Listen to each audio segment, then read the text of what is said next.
Early bird or night owl? Early. Name an R&B group with a number in its name. 112. Salt or sugar on your grits? Salt. Curses. We're going to raise our daughter differently. No. We are back like the top of your butt. And I thought it important that we have a conversation right in front of you. And the we are the people that I will be talking to anyway. That's right, even if you weren't watching, I'd be doing this anyway. Or even if you weren't listening, we'd be having these conversations anyway. But along with the 3 guests that I have in this first season about creatives, we thought that maybe you might want to listen in to some of the things that we've done or we've discovered have helped us to create. So I really hope you enjoyed this first episode with one of my favorite creators, somebody who I have happened to have created someone with. My life partner, my love partner, my inspiration, Jovian Zayne. Enjoy this conversation here on the Listen to Me podcast. And now the people that pay the bills want you to pay attention. OCO celebrates the quiet determination of kids who set their own bars before meeting the world, the parents who made intentional choices or navigated unexpected paths to create their perfect families, and the beautiful truth that sometimes one is exactly enough. 20 and 30% of all American households are a one-child home. I want those only children to have an opportunity to be confident about who they are. We're reclaiming the narrative around only children, because in the Olympics of life, competing with yourself can lead to the most meaningful victories. We're here. We're in the backyard. You know. Oh, we are in our backyard. In our backyard. Brought to you by Listen to Me and Only Child Olympics. It was important to me to have this conversation with you because I have this conversation with you anyway. And in a lot of places where I'm vulnerable as an artist, as a husband, things I'm vulnerable about in my friendships are all things that I draw upon, obviously, to create, to act, to DJ, to write films, which you are... Yes. Yes. the first reader of all my ideas and all my films. My favorite movie ever. Thank you so much. I'm so excited. Can't wait to watch it. Oh my goodness. Yes. And watching you read it lets me see how it lands because I trust you, not just with myself, but I see how other people trust you with themselves as well. And I think you do a really good job of listening and being present for people. And it just so happens that a lot of people in our life are creators. Mm-hmm. Maybe not in the sense that we thought we would be growing up, you know, as painters, although we know them, or musicians, we obviously know them. Actors, obviously we know them, on and on and on. But people that have to draw from something deep within them to imagine something that is not and create something that should be. Yeah. Or could be. Afrofuturism. Reimagining the present, escaping some of the things that we're dealing with to imagine a future or a present that's different, right? So seeing how you have the ability and the capacity, and I don't even know where you get it from, the strength to take on those things is why I wanted you to be in this conversation. This particular part of the Listen to Me podcast is about creators and where do we draw from? That's a pun. Pun's wild, right? Where do we draw from? And what do we have to avoid or get by or get through in order to do so? And so since you not only are that thing for so many people, but you are a creator yourself, an author yourself, I just wanted to hear from you first who you are, how you would define yourself in the creative space, obviously. And then I want to talk more about how you make room for other people. Yes. Wow. I think I'm still, no, I'm steadying it now, but it took some time for me to really honor myself as a creator. And our relationship has been a big part of that. Me and you? You and I. I think you're creative. Yes, you do. And you helped me. Our friendship, before we became, involved, our friendship started because I think truly we have kind of twin flames or kindling, we are related in spirit. Yes. And our creative energy forges new paths. And I think we recognize that just in our friendship, when we were helping build summits for Wonderland, The sum of uniquely made magical ideas and thoughts. You better give me so you remember that thing 1 year.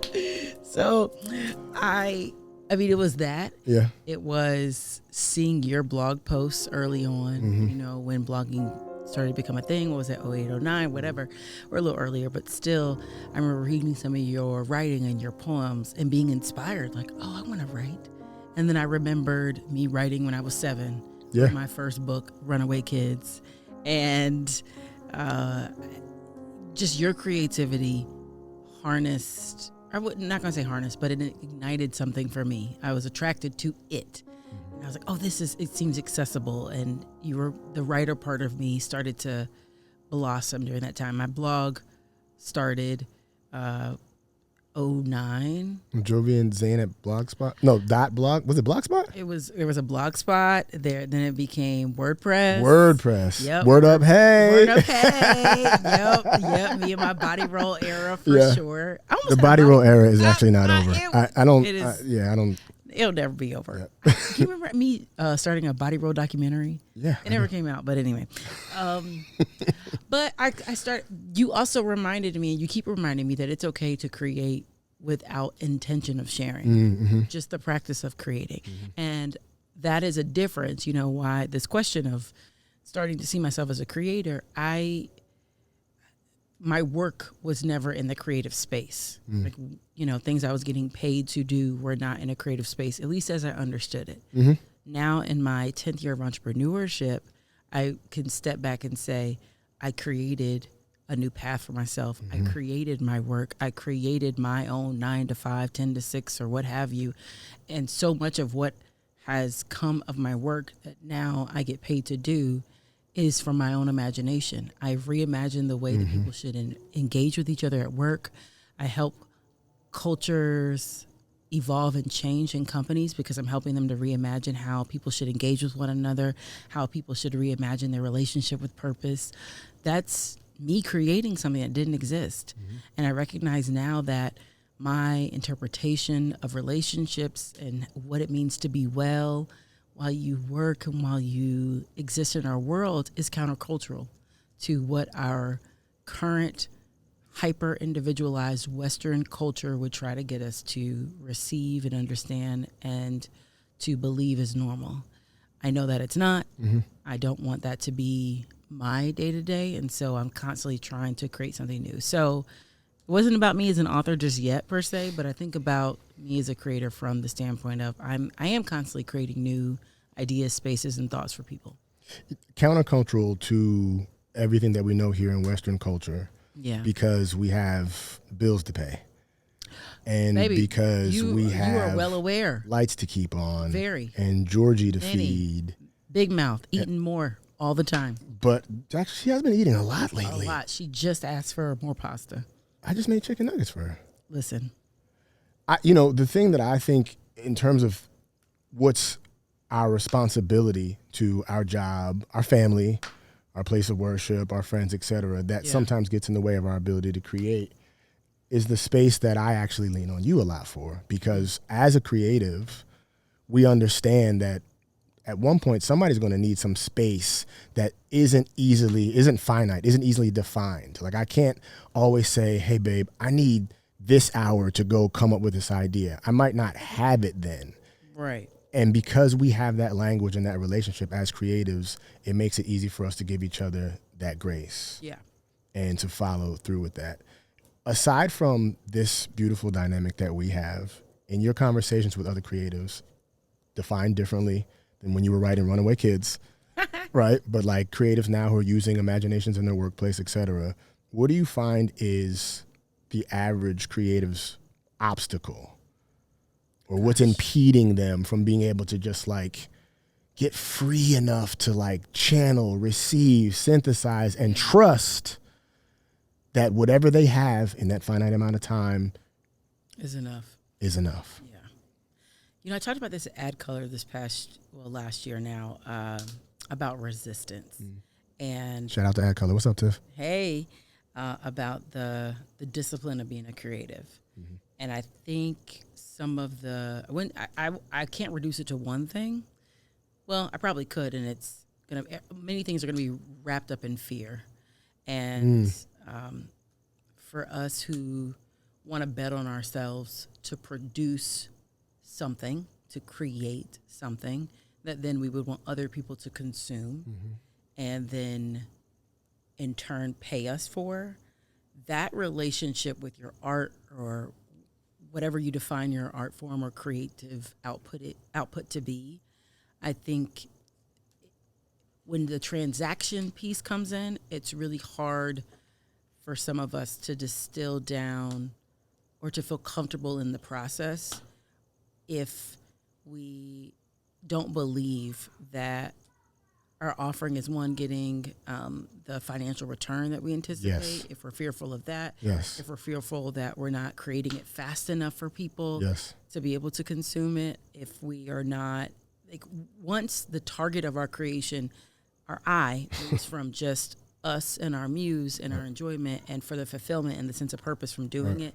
to a whole focus on the consumer, whoever the consumer is, I think in some way that is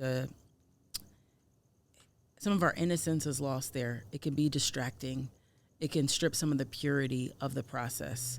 And if we become too obsessed with if they're going to like it, whoever they are, we will at times be distracted from our original intention of making it. So I come to you and I'm saying, hey, I want to write this film. Yes. And in my mind, it's this beautiful exploration of blah, blah, blah, blah, blah. But I know that that's not really the commodity right now. That's not what the studio wants right now. Yeah, it may not be in pace with the market. Whatever, right?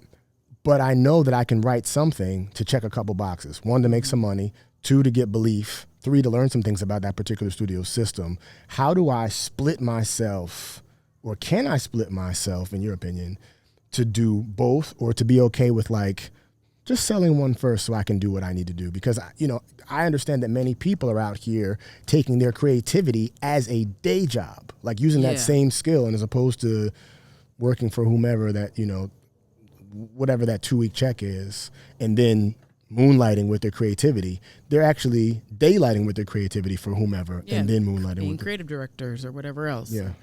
Yeah, I mean, I think it's absolutely possible. It is. I think one needs to be clear around their intention, around their art, and their relationship with work. I think your relationship with your work and your creativity has to be different from your relationship with your job.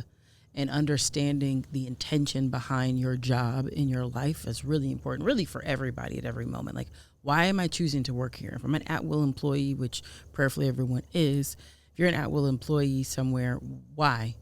Why are you choosing to work there? Why are you choosing to show up and be a part of that space, that culture, that system? What is it giving you?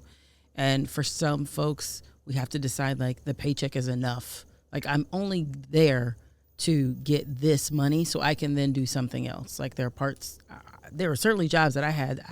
I was not bringing my full creative self to it because the culture couldn't handle it. That I can say that now fully. The culture couldn't handle it. They didn't deserve it. And so I didn't need to bring that there. So I think you can split yourself, if you will, or better. Like Severance. Yeah.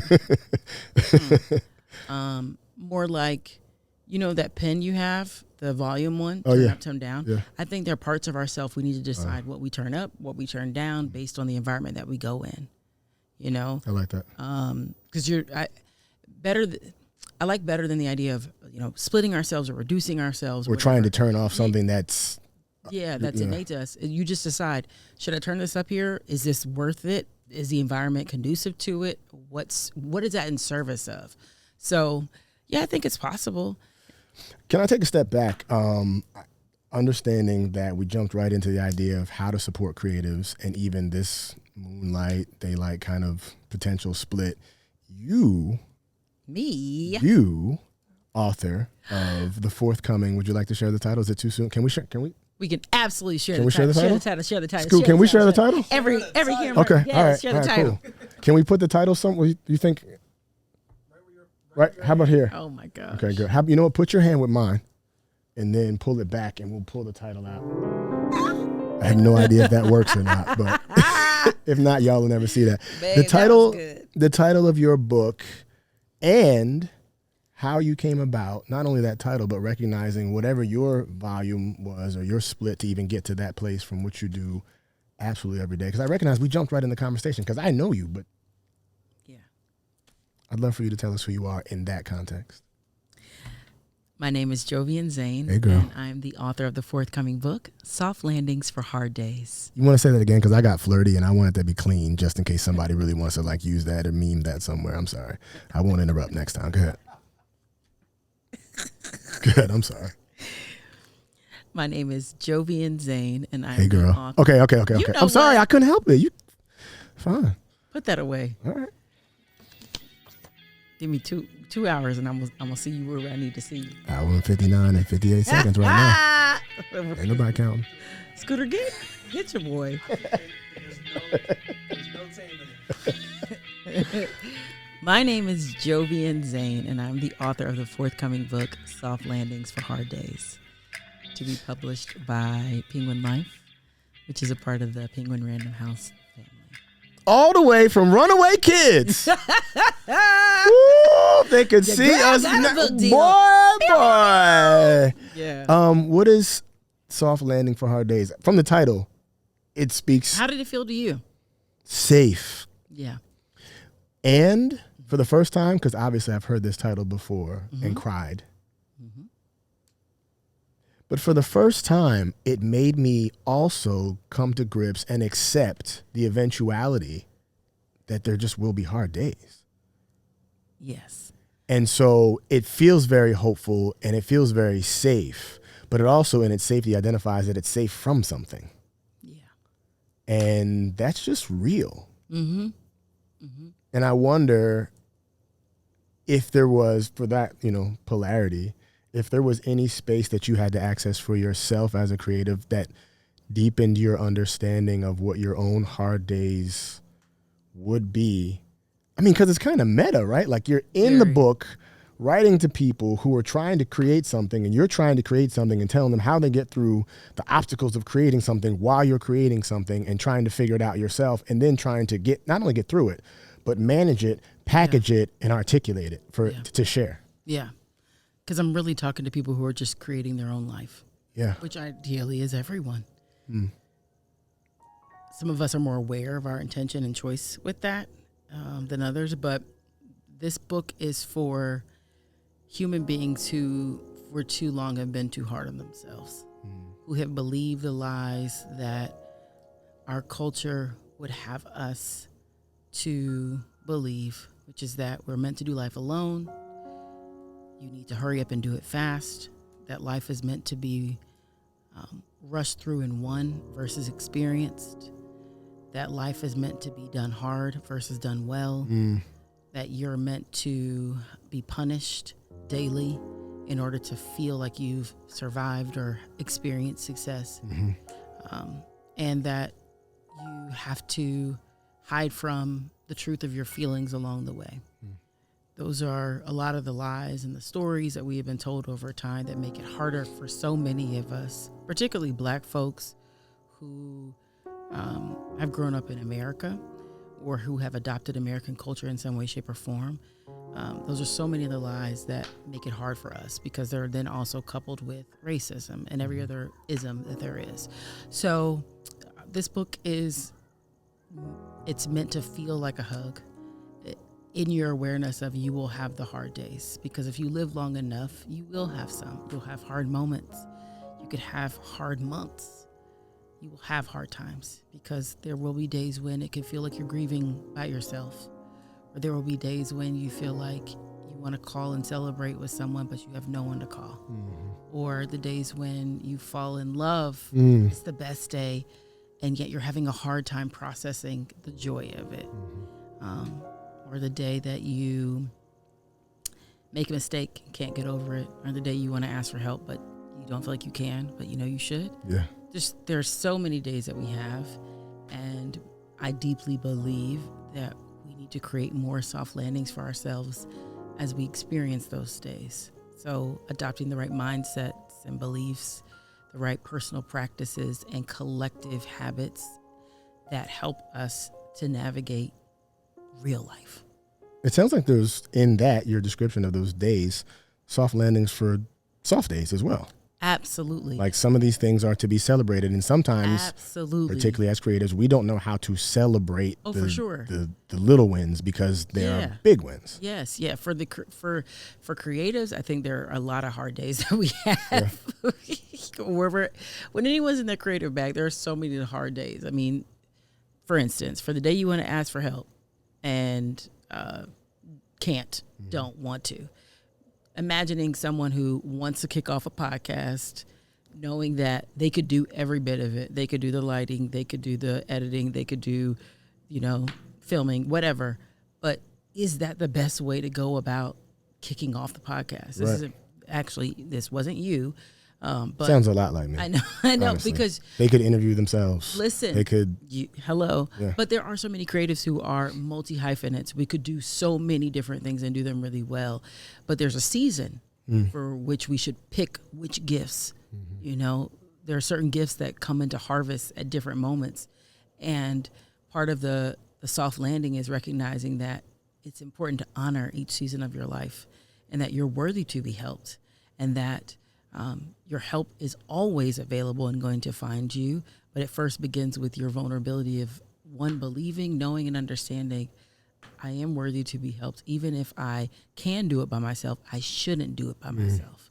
And even if I used to be really good at that thing, it's okay if I'm no longer leaning into that because I'm making space for this new thing, right? So part of those lessons are some of the things we explore in that chapter and many more things. But yeah, as a creative, we need soft landings for the hard days of tension like that. But also, like you said, the great days when it's like, oh my God, I got that deal, or I finally understood this concept, or, this thing I was dreaming about, it became a song, and you want to celebrate with people. But either the person you would call, you no longer have a relationship with, or they've transitioned. Or they're not here. Or they're not here. Mm-hmm. And you need and want to have someone sit with you, to hold your hand, to celebrate with you, to cheer you on, to be in the emotion with you, to empathize with you. Being a creative is so much about honoring the power of empathy, because we have to dig so deep to understand the depth of our own emotions in order to access a truth that we want to then share with somebody else. And it's a hard day when we've done that thing and then we can't get that empathy reciprocated. And so this book, I think for many creatives, will feel like, you saw me. I am so excited that you were here for this early episode. I want to take a quick break, maybe throw another log on the fire, and then when we get back, maybe some rapid fire questions. To kind of find out some things about you a little quicker. We will be right back. I know. It's really good, right? Look, don't go anywhere. We're going to take a little bit of a break, throw a little log on the fire, get this conversation heated back up with some rapid fire questions with Jovian Zayne. Now, in the meantime, you know the drill. We got to pay some bills. And yes, a lot of the bills we're paying ourselves. So some of the products that you'll see and you'll hear about will be coming directly out of the Listen to Me studios. But nonetheless, they're worth your attention. And I promise you, if you come back, it's worth your time. We'll be right back with more with Jovian Zayne here on the Listen to Me podcast. Calling all HBCU grads, students, and Divine Nine family. HBCU Spring Coming, the nation's largest HBCU alumni gathering, is back in Birmingham, bringing you the weekend you've been waiting for. You said you loved the sips. You said you loved the sound, so we're bringing it all back, pouring into the experience until your cup runneth over. Then we hit the courts with our friends at USTA for tennis days, fun for all ages. After that, we're on the yard for school days, giving scholarships, dancing like we never left, and making memories for life. Join us April 4th and 5th in Birmingham. Tickets are moving fast, so head to hbcuspringcoming.com right now. All right, we are back like the top of your butt. How about some rapid fire? Let's do it. All right. Let's ease our way into rapid fire. Like, this will be like quick fire, and then we'll do rapid fire. All right? Quick fire. Yeah, like, a little. Double Dutch. Okay, I'm ready. Yeah. What's that Joe song where he Stutter. Here we Stutter. go. Not a part of the question. Just trying to see if you were ready. All right. What did Bobby? What? Brown or? No. Okay, because that would have been glasses. There's so many Bobby. Hey, Bobby, what you gonna play? It's got to be funky. Who did Boyz II Men tell to play the piano? Oh, Bobby. Yeah. Play that piano, Bobby. Bobby. Okay. See, Bobby is endless. I wonder if Roberta Flack, rest in peace, if her nickname was Bobby. I wonder if anybody called her Bobby. That's one of those names. So cute. That, can you imagine her uncle being like, "Oh, here come Bobby. Bobby, that's so cute." I like that. Like naming your kid Georgie. Anyway. All right, here we go. Jovian. Yes. Exploring, because I know you are an optimist. Exploring some pessimism for just a second. Polarity, other side. Okay. Do you have a fear? Yes. A current fear? A lot. Yes. What is your current fear? Well, now that I know the meteor, the city destroyer, it ain't coming over is here. right on track. Yeah. Because that was a fear? Yes. Like you woke up in the middle of the night asking your husband about it?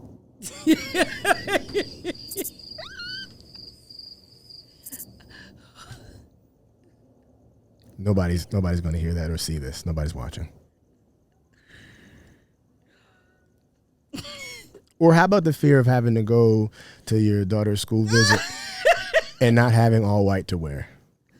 Again, my dreams. Which was not asked for by any school administrator at all, but just something you thought we might not have to do. Lord. Take your robes off. If we're going to do this, we're going to be comfortable. Y'all, like, legit. I woke up in the middle of the night, apparently, like 2 It's o'clock. in the calendar so that I would not forget that it happened. And this will put it in the calendar. In the calendar. So we would always remember that happened. But I woke up, I had a very vivid dream that we were supposed to wear all white to a school. She had a very vivid awake as well.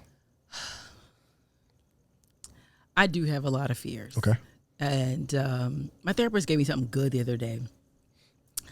We were talking about death, and she said, all of us, as living, breathing adults, humans, we have this like psychotic wall that we put between ourselves and death. And it is there to protect us and to just really keep us living. Because if we had the depth of awareness that we could die at any moment in time, there would be, mass could not paralysis. live. Yeah. We just wouldn't do anything. Right. But every time someone passes, whether they're really close to us, in relationship, or we just, have a relationship with them far away, like a celebrity that we've never met, but their work has influenced us or whatever, the wall comes down to some extent. And when the wall comes down, there's like, sometimes we have in our mind, like, wait a minute, especially if they're in our family and the order is off. Like a younger person the natural dies. order Yeah, of life. it feels like, wait, I've gone up 2 spots or I've gone up 1 spot because someone, that kind of thing. And we toggle between trying to put the wall back up. And if the wall doesn't go back up fast enough for us, that's also when it gets harder to deal with our grief and also just do life. It's like manage our way through things. I know, she's very good. Anyway, my fear really is that, like my current fear, sans our generation not standing up to the moment to fight back against this current administration. That's a fear rooted in some evidence. Yeah. But my optimism says we will stand up. Okay. But a fear outside of that actually is that I will die before I finish my book. You know what's so funny? I was talking to our brother today. Which one? Nate. And I told him that part of my relief in sending you my screenplay, even though there's still stuff that can happen with it, was like, if I die, I did it. Yeah, but I also know that I'm saying this now, I know that you would be like, oh, well, this got to go out somewhere. Yeah, like, that's my new life's work, making sure it gets you know what I mean? And I was just like, what if I died and I didn't? So that resonates with me. Before finishing your book, what you believe is a part of, at least right now, your call. For sure. Yeah. Yeah, it's... Okay. Opposite side, exploring your optimism. Do you have a hope? Perhaps one you've never shared with anybody or one that you've shared with me. I hope Oprah reads my book and she loves it. Oh, this is done. Yep. This is done. Yep. I Hope for something else. Don't use your hope on that. That's going to happen already. I don't know. Hope for anything could happen. But I mean, she represents a canon of a number of particularly women who have given me so many soft landings. Oh my God, yeah. And Hope for. Yeah. I want the people who've touched me so much who I don't have a close relationship with to love my book. I really do. And again, I had to be in therapy. My therapist was like, girl, duh. But they will, because that's what she said too. And I was like, but they may not. She was think like, so and if many they don't, people that's think still duh. okay, but I mean, that's a big hope for me. A part of the thing that made people excited about you writing the book is that they knew that they would have you in book form. True, I have heard that a lot. And they already love you, so it's like the same reason why people use voice notes, right? It's like, I can get this message out, not really have to talk. Like, I don't have to or the why people have their camera off on Zooms. Like, having you and like being able to just like go to you whenever you want is like the cheat code. It's like having your camera off. All right, here we go. Rapid fire. You ready? Yeah. What's your go-to comfort food? Macaroni and cheese. No, that's a lie. French fries. Early bird or night owl? Early. Name an R&B group with a number in its name. 112. Salt or sugar on your grits? Salt. Curses. We're going to raise our daughter differently. No. Favorite curse word? Damn. An animal that you're told you look like? Nala from The Lion King. Or Teddy Graham. Neither of which... Nala is not real. Is not a real animal, and Teddy Graham, so far, does not have a kingdom or a phylum or a heartbeat. Actually, those are the two animals. Okay, sure. Hey, this is your rapid fire. Here we go. What's the last thing that made you laugh out loud? The fact that I remember like Teddy Graham. What's your perfect weekend in 2 words? Oh my God, Sunday, birds. Ooh, go birds. That was 3 words, and I accept that because that's great. Best advice you've ever received? Trust God. Coffee or tea? Tea. Is a hot dog a taco? No. Is a cereal a soup? No. Pronounced GIF or GIF? Jif. An album that changed your life? A photo album that changed your life? All right, we're skipping. No. That's not rapid fire. I know. Here we go. Fine. A book that changed your life. Oh, The 4 Agreements. A song that you know all the words to. So everyone. Sing them all. No. Pick one. Damn, this is really hard. No, that's your favorite curse word. I know.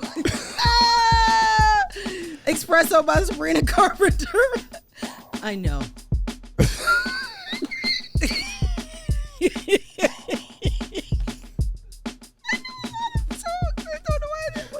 What's one word? Good Days by SZA. No, we're done here. What's one word? No, we're done. We're done. What's one word that most people would use to describe you? A light. What's a word that you would use to describe yourself? Light. I agree. Thank you for being a light here. Oh, Thank you for being open and honest and vulnerable. We'd like to have you back when your book comes out. Oh my God, I can't wait. And maybe you can read some chapters. Yeah, I'd love to. I'd be really honored. That'd be awesome. Thank you for creating this really warm, fun, enjoyable space. It's not me, it's the fireplace. It's you. And the lights. It's you. Thank you, babe. Love you. Love you more. Thank you again for being here on the Listen to Me podcast. Where can we find you? I know where to find you.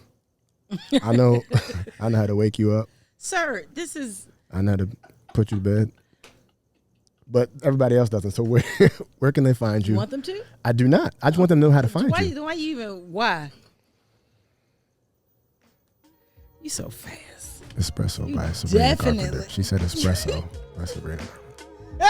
Where can we find you? At Jovian Zayne online and jovianzayne.com.